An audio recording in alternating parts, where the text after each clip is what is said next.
Hello and welcome to another episode of Southeast Ohio Sports Talk. I'm Ben Spicer, sports reporter for the Portsmouth Daily Times, joined alongside Kevin Colley, sports editor here at the Portsmouth Daily Times. And Kevin, the football season is halfway over. It's almost hard to believe that. It's kind of flown by. And I know we talked about some big games last week, so let's take a look at the results for those big games. Hunter Stagg's joining the program later on in the Pick'em Challenge. He's going to have a lot to say to us about that West Portsmouth win over Raceland by a final score of 27-21. A big game from Dylan Bradford. He had that clutch pass on the last drive of the game, and then he scored a 1-yard touchdown to give them the lead with 40 seconds remaining on the clock. So we had to give him a shout out, we had to. And then Josh Berry, Garrett Hurd continued their success for the Senators, who are now 5-0 on the season. We'll talk about them more in our Pick'em Challenge down the road. But Wheelersburg, we always talk about them every week. It seems like they impressed once again. Big win over Jackson, and I know you got the chance to go up there and cover that. So what did you see from the Pirates? This time, all year it's been about their offense and defense, but the special teams to me was the difference. Jackson's special teams coming to the game was outstanding, and Berg absolutely dominated the game from a special team standpoint. 4th down and 3 that on the second series of the contest, Berg's second series of the contest, they go for it. Fake punt pass, Ender Carmichael converts 11-yard pass that ends up being a first down. And then later on in the drive, he punches it in for 3 yards out. Then you have later on in the very next quarter, you have a punt that Jackson is going up for the punt, and Eli Ruby, they converge to block it, and Ruby ends up picking it up and going 30 yards to the house. And that all comes from the fundamentals that Jonathan Eaton has instilled in that special teams unit that has made it what it is. Got to mention Steven in there. He did an excellent job on catching the pass and getting a block on the punt. And big special teams plays that leads to 14 points and the difference in the ball game, in my opinion, because those were 2 huge momentum-changing plays that ended up with a 7-point lead where you could be behind 7 instead of ahead 7. And then in the second half, they assert their will like they have been all year. So, again, just a huge effort from the special teams is really what I saw, and the really sound holding in the second half defensively, holding Jackson 61 yards of total offense. That's outstanding. Ender Carmichael makes tackles. He runs sometimes for the Pirates. Why not throw a pass? He just does it all for them, and that was pretty cool to see. And a big win for the Pirates. Waverly, though, was not on the winning end. They fell short on the road at Nelsonville, York. Clayton House struggled. He had 3 interceptions in that game. A chance to bounce back for Waverly this week, though. They'll take on Valley in the first SOC game. That one's going to be fun to talk about. We'll get to that one a little later as well. But for now, we wanted to introduce our midseason awards. It's a little segment that me and Kevin created. We're just going to hand out some awards to some players and teams and coaches from around the area that we felt deserved some recognition for their performance midway through the football season. So we're going to start with the SO1, and for my offensive player of the year, I've got Brady Douthat from East, the quarterback. I think he's done an exceptional job running the show in his first year as the full-time starter with the Tartans, and I think he's done a very good job, and I think he's a big reason for their success so far this season. And for the defensive player of the year, hey, we're just going to go with the same team. Ethan Giffords had a really good season for the Tartans, and he's not only made his presence felt on defense, but he's done very good on offense. I believe he has 4 rushing touchdowns on the season, so he's just a complete player, but he's really gotten it done on the defensive end where East has excelled. They've been a really good defensive team so far this season, a complete team, I guess you could say. As for my coach of the year, I'm going with Nathan Dugan from Oak Hill out of the SOC1. I thought the Oaks have really been surprising. They started off 0-3 the last 2 seasons. They've been able to rebound, and they're 4-1 this season, but they've got Wheelersburg this week. So we'll have him as our midseason coach of the year and see where the Oaks go from here. They've got a big game against East coming up, too, later on in the season as well. Yes, for sure. And for my surprise team of the year, I decided to go with Sims Valley. They're 3-2 on the season, and they've looked pretty impressive. They had a big win over Green in their homecoming night last week. And I think Sims Valley has kind of exceeded our expectations a little bit. They started out 2-0. They played Chesapeake, which was a really tough game for them, but I think they've done really well so far this season. As for my surprise player of the year, I'm sticking with the East Tartans team. I've got Kyle Flannery. We saw what he could do last year on defense. He had 8 interceptions on the season, but this year he's really made an impact on offense as well as special teams. I did the Green and East game. He had several nice big punt returns, caught a pass. He's ran for touchdowns this season. They even played him at quarterback in that second half against Green. So just an all-around athlete. What do you think about your midseason awards for the SOC one? I went with the Co-Player of the Year on the offensive side of the football. Like you said, I think Brady Dalford is more than deserving of Offensive Player of the Year award. I have him sharing it with Kyle Flannery, as you just mentioned. Both have been fantastic. Both have had over 10 touchdowns or more. Dalford has already thrown for over 500 yards this year, and he's managed the game very well. He's been elusive out of the pocket, has taken some design quarterback runs for scores. Flannery has been explosive in all areas. He's run for touchdowns, caught touchdowns. He's ended up scoring on kick and punt returns. He's doing it on defensive end too. He's got 2 picks there. So like he did last year with 9 picks that led the team. Just both of them are outstanding football players and athletes, and they've been the 2 main cogs in an East offensive unit that has scored 46 or more points in 4 of its 5 games this season. Not surprisingly, all 4 of those games have been wins. So those 2 are the big reason why. They've been great offensive contributors, Ethan Gifford, Ethan Carver, Devin Stevens, but those 2 kind of separated themselves from the rest of the SOC1 in terms of their offensive production.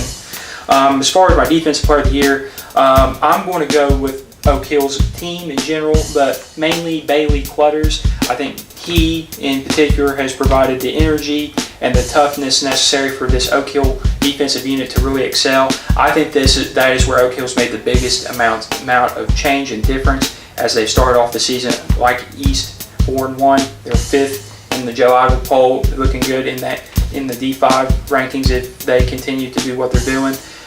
And they held Minford to their lowest output of the year points-wise. Minford only scored 7 points against them in an overtime game that Oak Hill eventually ended up winning. I mean, that speaks volumes. I know they have a great running game, and that helps control the clock, but I think their defense has come up big time and time again with several key stops. Minford was inside the 40 at least 5 times and I think only came away with points once. So, I mean, to come up big in a rivalry game like that, that's so huge for both communities. It speaks a lot to what like you already mentioned, what Nathan Dugan talked about in the preseason, what he loved about his team's focus and drive this year. It's been different than any team he's ever seen, and it's showing. The defense is a big part of that, so I give it to Clutters and Oak Hill defense. Coach of the year, I have James Gifford.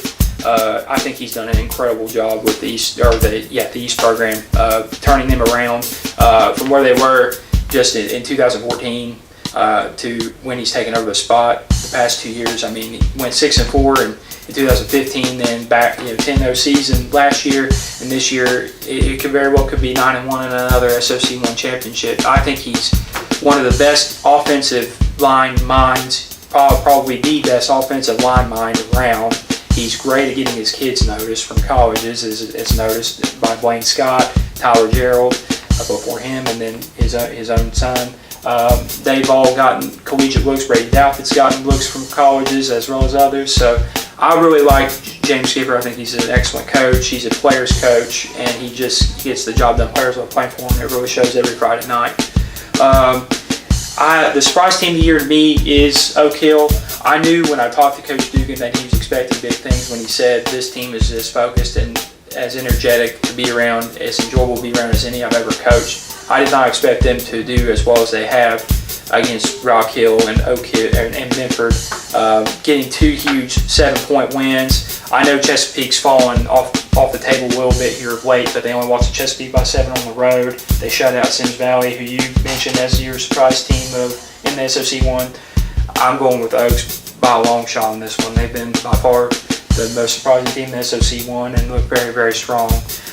Coach surprise players of the year, probably a little bit unexpected for a lot of people, but I'm going with a pair of freshmen that have made big impacts on the offensive side of the ball. That's Logan Emnett from Notre Dame and Wani Smith from Green.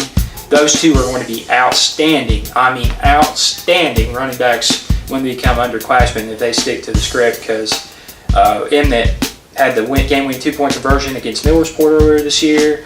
He's been productive all year from the fullback spot. Quintessential fullback in Bob Ashley's ground and pound attack.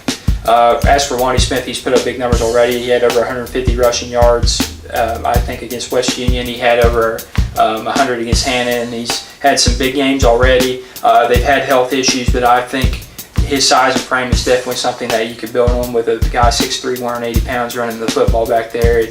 He's definitely going to be a guy to watch as the Bobcats program moves forward, and hopefully he kind of becomes a centerpiece to what they can build around, because they really lack size at their positions. They have a bunch of guys who play hard, they just don't have really the size or the numbers, and he's a guy that brings size at that running back spot. Hard to bring there. When you look at the SOC 1 standings through 5 games, East is in first place. Well, actually, I guess you could say Oak Hill's in first place because they've won 2 conference games. They're at 2-0 on the season. Both East and Oak Hill at 4-1 overall this season. So when those 2 teams meet up, it's going to be a very interesting contest. Sims Valley at 3-2 and 1-1, and then Notre Dame, Green, and Northwest still winless within the SOC conference. So now let's move on to the SOC 2 conference, and I think the Offensive Player of the Year award, that goes without question. It's got to be Tanner Holden, right? Yeah. I mean, he's just been outstanding. That's probably who you're going to pick as well whenever you get to your selections, but you can't say enough about what he's done on the football field this season. He's just been a complete player, not only excelling on offense, but defensively as well. We saw that interception return for a touchdown against Bishop Watterson. He's just been complete. I saw him in person against Ironton, and there wasn't a thing that the Tigers could do to slow him down in that game. And really, there hasn't been a thing any of his opponents can do to slow him down all season. I think it's a huge credit to Trent Salyers, who I think you're going to touch on a little bit as well. But Tanner Holden has just been an outstanding player so far this season. As for my Defensive Player of the Year, I'm going over to the west side and picking Josh Berry. I'm sure you might do the same with that pick, but he has just been outstanding once again, offensively and defensively for his team, the Portsmouth West Senators. But he's had several big interception returns that have really given his team momentum heading into the game to go on and win the game. I think he had one big interception return for a touchdown against Portsmouth. You covered that game. Yes. Really took the momentum away from the Trojans. Yeah. So, and then he's getting it done on offense as well, but defensively is where he's really shined. He leads the team in tackles, so you can't say enough about what Josh Berry has done. As for the Coach of the Year, I'm sticking to the west side once again. You got to go with Ben Johnson here. 5-0 start to the season. I didn't see it coming. I don't know if you saw it coming, but I've picked against West, it seems like 3 times this year, and they proved me wrong every time. So I don't know if I'm going to pick against them for the rest of the season. Moving forward, for the co-surprise players of the year, because I've got 2. I've got Gabe Streeter and Drew Quitzweiser. Gabe Streeter, of course, from Valley. He's gotten it done. Another one of those players that's played pretty much everywhere. He's even gotten it done on special teams. Saw him play and get the kick return for a touchdown against Portsmouth at the first game. He was the only really life that they had against Raceland. And then last week, I know you're going to talk about this later, but he scored 4 touchdowns and a big win for Valley over Fairview. Yep. So for him to come back from injury and to play as well as he has, I think that's huge credit to not only him but his coaching staff for believing in him and putting him in a position to succeed, because he's a tremendous athlete. And as for Kritzweiser, we saw some flashes from him last season of what he could potentially do this year, but I don't think any of us expected him to be as good as he is. I mean, he's the workhorse. He was kind of a speed running back last year that would kind of spell the running back they had, Drew Harris, and this year he's just been the workhorse, which you don't really see out of speed-type running backs like that, but he's been able to carry the load, 20-plus carries a game usually, so I think that says a lot about the work he's put in this offseason to prepare himself for this year. And then last but not least, for my... Oh, that's all that I have. Never mind.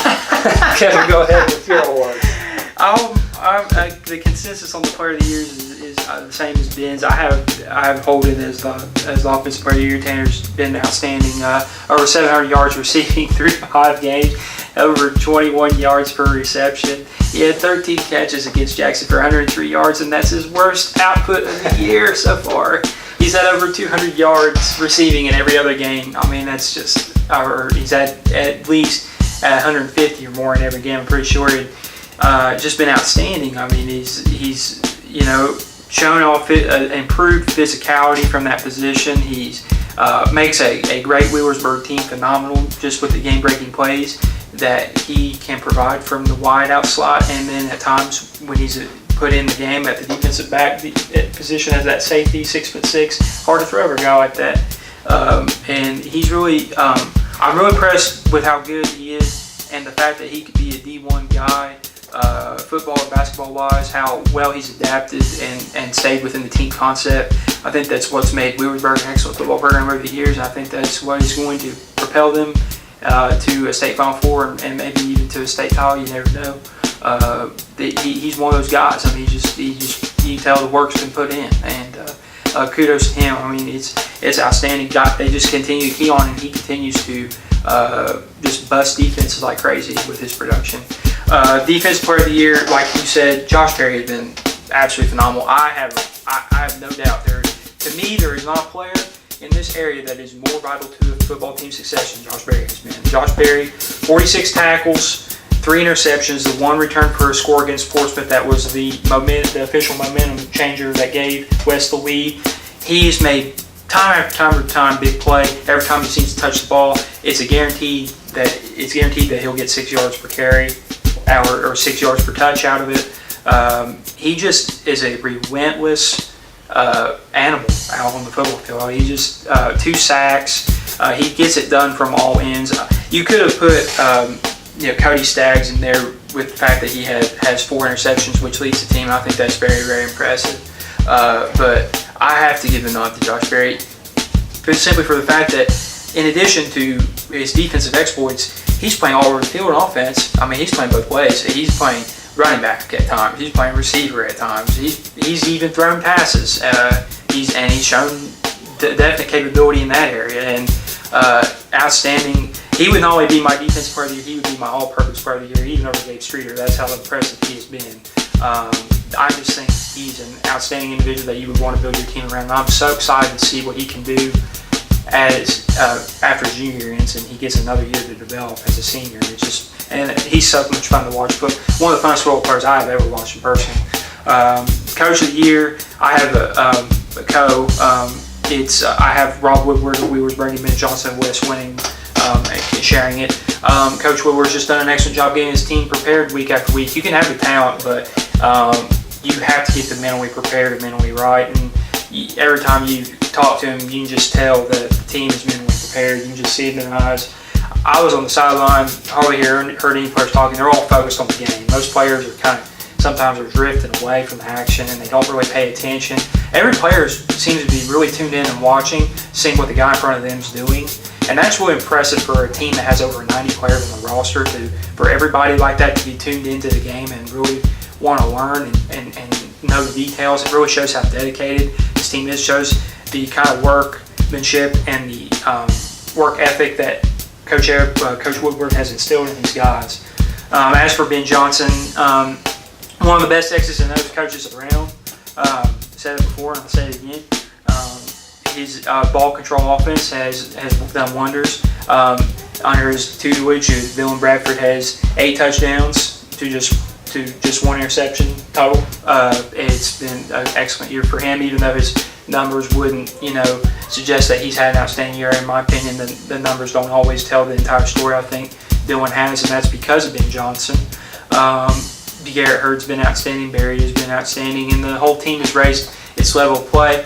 And they've taken things. I think it's because they've taken things more seriously. They've cut out personal foul penalties that tended to harm West in the past, and it's because you're getting a guy in Ben Johnson that's serious business, and we're going to do everything, and we're going to do it and be the best we can be at it, and we're going to cut out the stuff that's going to hurt us and harm us in close games. And as a result, you've seen West this year be outgained in all but one affair, and the Portsmouth game, which they were outgained in every single yardage category until the fourth quarter. They've emerged victorious every time because of a +8 turnover differential, which is absolutely huge, especially in high school football. It's that man right there in Ben Johnson that is leading that charge.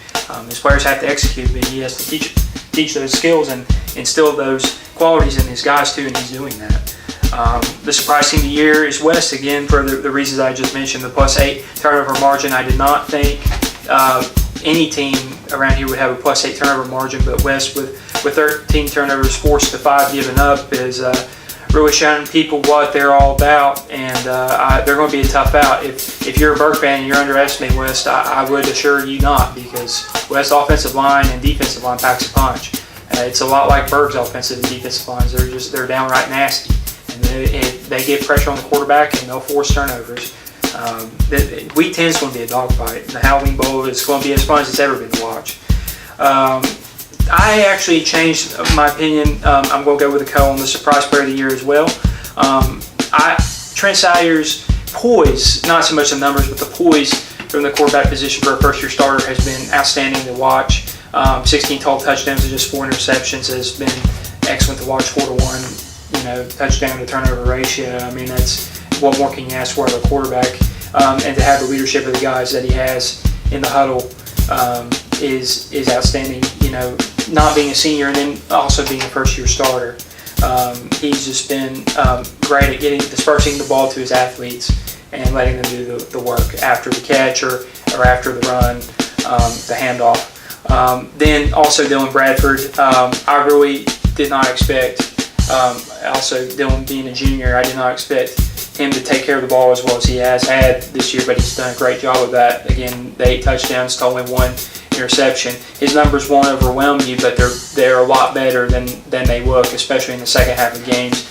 It seems like every time a play needs to be made or teams facing a tight situation, he's led them right down the field and gotten a crucial score. He did against Portsmouth. He's done it against Colgrove. He's done it against Farrell. He's done it against Grayson. I mean, he's done every team that West has played. He's the person leading them on those crucial drives. So hats off to Dylan Bradford and the improvements that he's made in his games. I'm also looking forward to seeing what he can do on baseball diamond because he's got a heck of a name.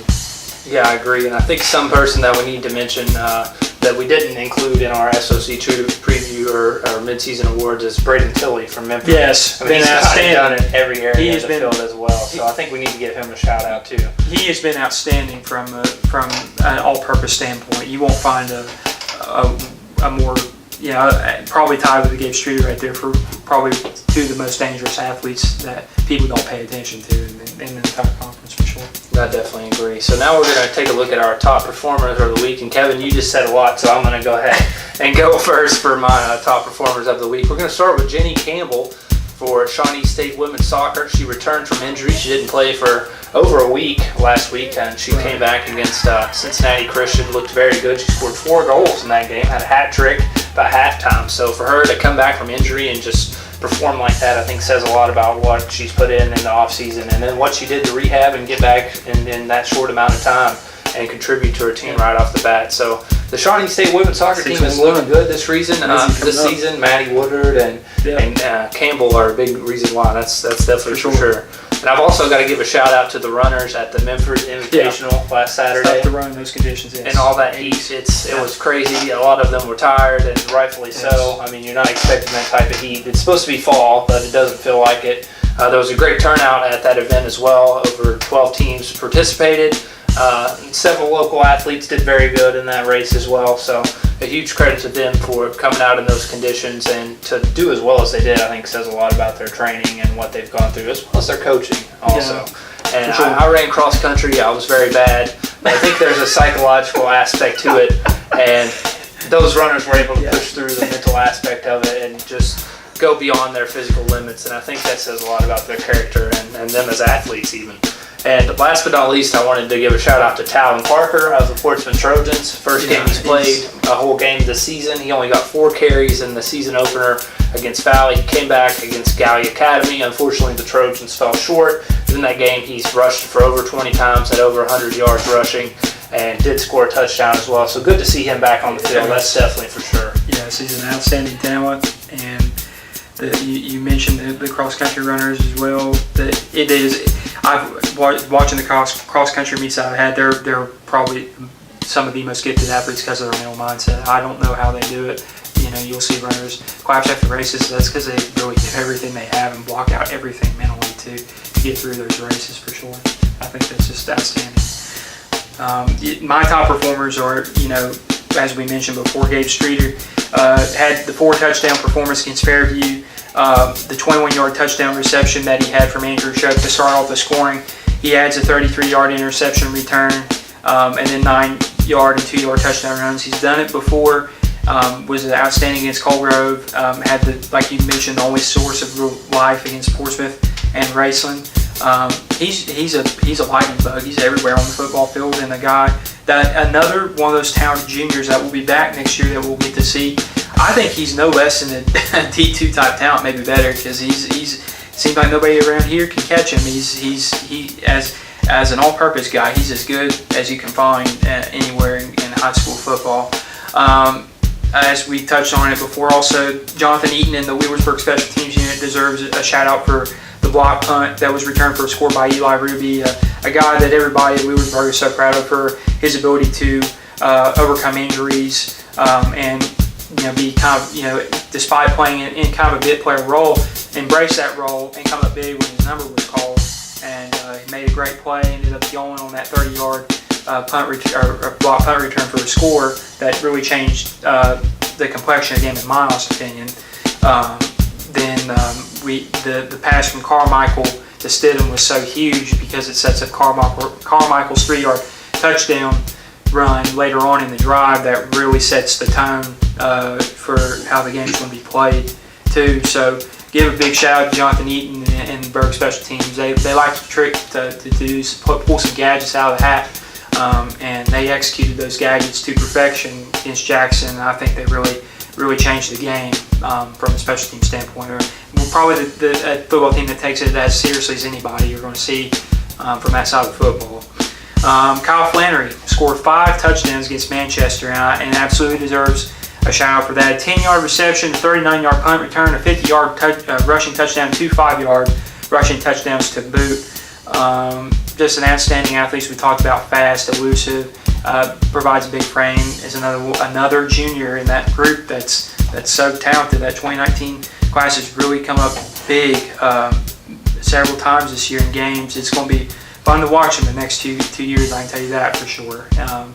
Then lastly, we have Lila Brown for reaching 1,000 assists at the Spartan Invitational in Albany Alexander High School on Saturday or on September 16th. Lila, congratulations. You have been a big part of setting up a clay offense that includes Jensen Warnock, Delaney Yellen, and Taylor Lewis. That's definitely that they do not get their kills without you setting them up. I'm sure they know that. So for sure, congratulations on the 1,000 assists. You putting it in the right spot has led Clay to an outstanding record. They'll have a chance to tie possibly for the SOC1 championship with a win over Notre Dame.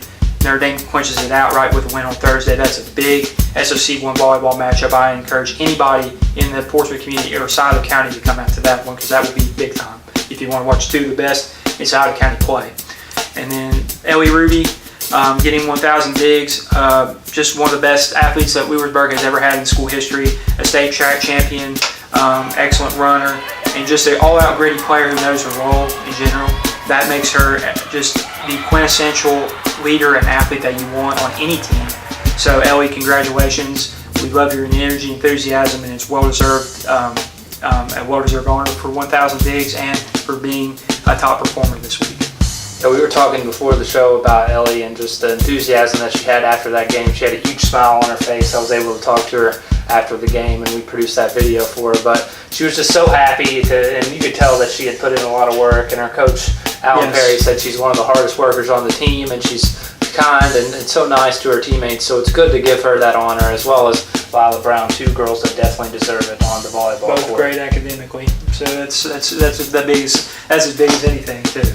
Well, this episode went a little long this week, so we're going to have the picks on a separate video, but we thank you so much for joining this episode of Southeast Ohio Sports Talk. And make sure you check out our picks video because Hunter Staggs is back on the program. He's going to have a lot to say to us about Raceland falling short to his Portsmouth West Senators last week. Make sure you share the video and comment, tell us what you think, and we thank you again so much for watching this episode of Southeast Ohio Sports Talk. For Kevin Colley, I'm Ben Spicer.